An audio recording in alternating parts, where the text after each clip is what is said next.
بسم اللہ الرحمن الرحیم۔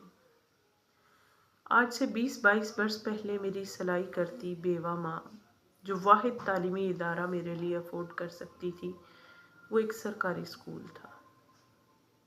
الحمدللہ سرکاری اسکولز نے مجھ ایسے کئی پروڈکٹیو شہری نکالے۔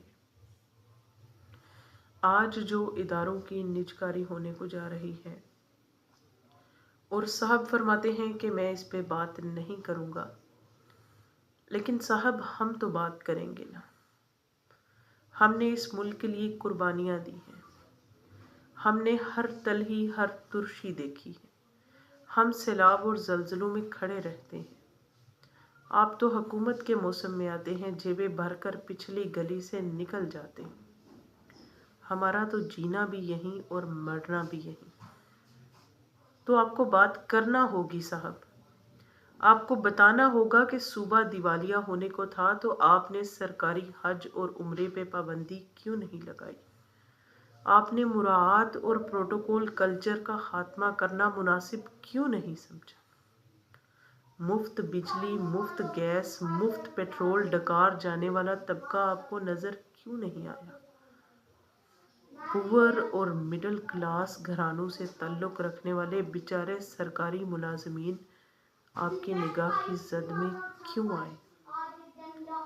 اشرافیہ کی عیاشیاں تک نہ چھینی گئی اور غریب سے روکھی سوکھی چھینی جا رہی ہے۔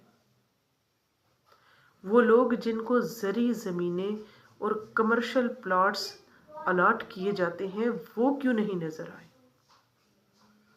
ہم تو ہر زلزلے سیلاب میں قربانیاں دینے کے لیے کھڑے تھے، ہیں اور رہیں گے۔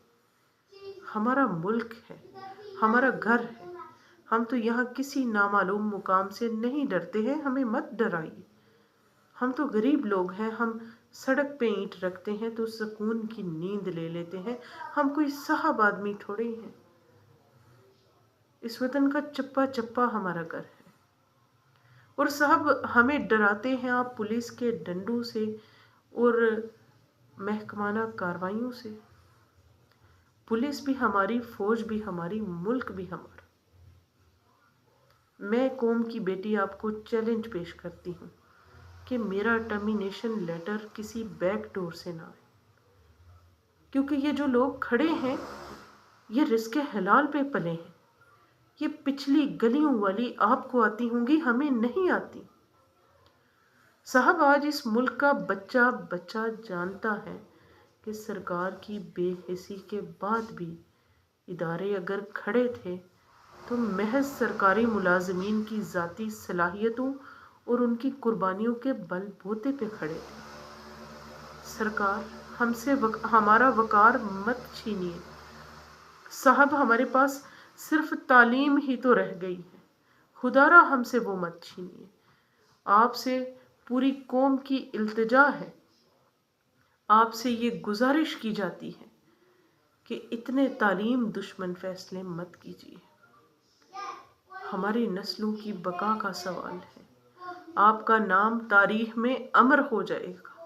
آپ تو محدود وقت کے لیے آئے تھے، آپ کو تو ایسے اقدامات کرنے چاہیے تھے کہ آپ کا نام تاریخ میں سنہری حروف میں لکھا جائے۔ بجائے اس کے آپ نے بندر بانٹ کرنا بہتر سمجھا۔ یہ کہاں کا انصاف ہے؟ یہ کیسی تقسیم ہے؟ صاحب آپ کو بات کرنا ہوگی۔